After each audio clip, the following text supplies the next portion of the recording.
Assalomu alaykum muhtaram obunachilar. Biz yine hozir Chapayevga geldik. Chapayevda shunday bir yarim plan 2 etaj uglava joyimiz bor. Shu holatida sotamiz. Hozir birinchi bog' tarafini ko'rsatib berayapman. Shundacha keyin bana tushirib birimizdan doğru içandan tushirib tushuntirib ko'raman. İnşaatın 5 metre ekan bog' haddi. Yine arka tarafını görünse şu divaldan bana gelince 5 metre ekan. Uglavoy bu tushgan.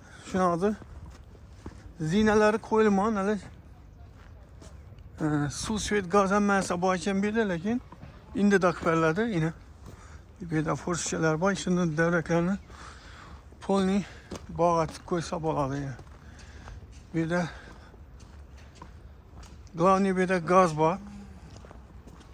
Yine joyimizni aldi tarafından ko'rsataman, lekin ikkinchi etajni ko'rsatib o'tiribman. İçine zaten yaşamayan diyen adamlara normal yetip arzana katıp verirlerdi Xudo xolasa. Yeni çeken şunda yeni.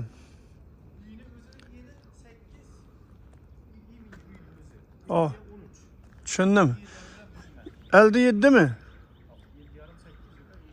Ha 8'de 8 şundan. 8'e 13. Yeni 8, uzunası 13. Yine tam nola koyulgan, soğudan çıkan, işler koyulgan. Yine girgen dalanlı görünüşü. Bir de yine her bir xanadan için nabur koyup koydular. Birimizde yine bir xana zal hesabı, xalasala zal etedi. Yine birini pirikar ötçeti koydular gipsa karton bilan. Birimiz girgenli görünüşü yine. Karangıda emellep gözetip veremem. Yine ikinci xanamız.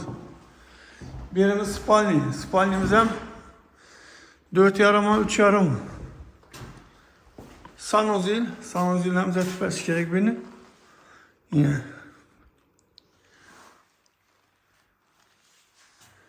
Hoş ya koyulgan iş kılıp plastik urul tuttu ki. Plastik urul tuttu bunu oldu. Ağabey koyulgan. Demek ki bir de yine duş oy tuttu. Rezilteler koyulgan. Birimiz kuchnya Xudo xolasa. Kuchnya.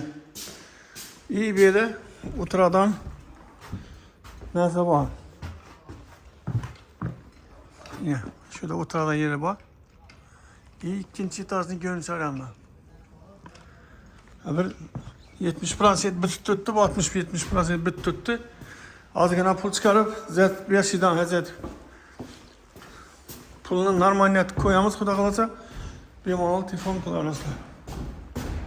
Tamam abonechilar qo'ldan kelsa sog' bo'ling, omon bo'linglar. Keyingi ro'yxatda görüşguncha xayr, e'tiborlaringiz uchun rahmat.